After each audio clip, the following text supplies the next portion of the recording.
Hello once again, folks, and you're very welcome along to another video from Gundog and Fly. Tá míle fáilte roh maras Gundog.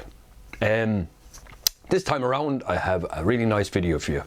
Myself and my friend Jim, we're going to be on the mountain with his beautiful red setter dog, so be sure not to miss him.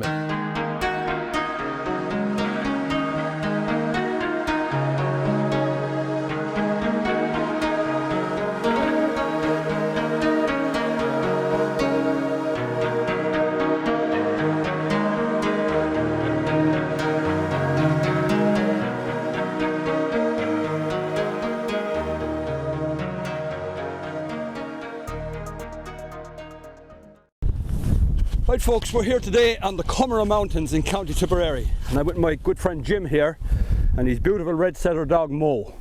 And this is a big terrain, Jim. There's a lot of land here to hunt, isn't there? It requires a special kind of dog, doesn't it? Yeah, it's a big open country is what they're bred for. Yeah. And our game is not very plentiful. Right. But where there's sufficient game, the dog can obviously find someone.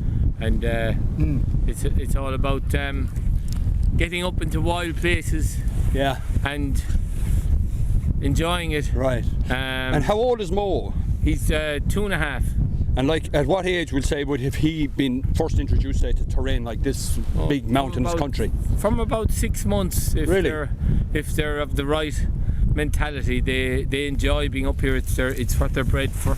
Yeah. Obviously, when they're younger, they're really only learning the terrain, learning how to use themselves, right? Getting accustomed to the environment up here, and of course, once they start to meet game, which is primarily snipe, right? In Ireland, we're very fortunate to have snipe on our upland mountains. Yeah. Well, then they adapt very quickly. Right. But the red setter will say, that I know, the hunting red setter is a completely different animal than the one you might see typically people walking along the road into town or something. They're like two distinct breeds. Even though they're the same breed, they're like two distinct family, different breeds of the same family in a sense. Yeah. Like he's a proper, what I'd call a working setter. Yeah. And then there's a lot of setters I've seen which, generally speaking, are much larger, much taller than him. Yeah. And they're sort of more the show breed type. Yeah. Well, as you know, all dog breeds are a product of a number of generations of selection by the people that had them, and the people that developed the Irish setter had the great knowledge and interest in working dogs. Yeah. And they developed a very high quality dog of great style and great energy in their search. Right. And that's what obviously we're privileged to have now. Yes. And we're just trying to maintain those bloodlines. Yeah. And there's quite a few people in Ireland now, I must say, that have good hunting lines. Good hunting But they were under pressure at one stage, weren't they? They become very scarce. They were, yeah. They become more show-like, and they were kind of more like a fashion accessory, if you like, than a hunting dog. Yeah. Around the Second World War, there was definitely Irish setters were coming under threat a bit, and by the 60s, their numbers of good quality Irish setters were dropping away. There was Irish setters in every part of the country, but they weren't being managed properly. They were just haphazardly being bred together. Right.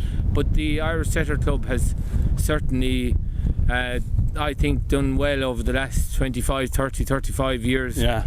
Effectively rescued the breed in a sense. With lots of different people have contributed over the years, and now there's a healthy group of enthusiasts who are breeding the right types of dogs. Yeah. And this might, like, you have your English setters, you have your Gordon setters. What is it about the Irish red setter, above and beyond the fact that he's our own native breed? What is it about him that's so special for you? Well, it's their style, really. It's all about style. Because obviously there are many breeds that can run and point and flush birds, but I think you reach a point where the people that develop these dogs, they develop them because of their style. In other words, the whole process isn't just about finding birds and shooting them. It's the experience of doing it with a dog that nearly turns it into an art form. Yes. It's all about the style, the quality of the search, the beauty of the dog. You would say that the red setter has his own unique style, as opposed to, say, an English setter or a guard setter. It's the primary reason that enthusiasts like myself like red setters. They're really good quality dogs, have great style. Well, he sure is a beauty, and we're going to run him here now on the mountain in a minute, and you'll see what he's capable of doing. And one final question, Jim. The dog obviously loves his job, and he excels in this kind of environment. He really loves it. What's in it for you? Oh, well, I'm obviously getting a bit of exercise. I just enjoy the whole experience. It's of training and for the same reason that these dogs were developed in the first place. It went beyond just putting game in the bag.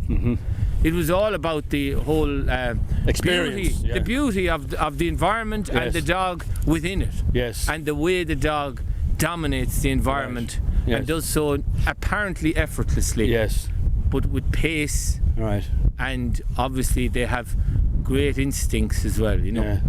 Very well put, Jim. Thanks very much. So now what we're going to do now, folks, we're going to release the dog and let him run here in the mountain, and I hope you enjoy the rest of the film.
was on point.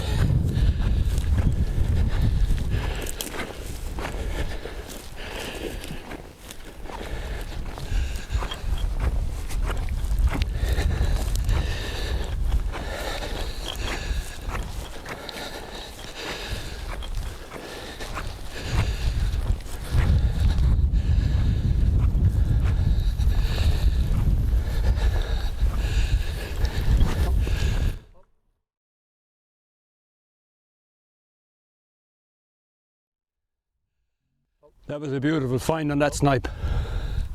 Up.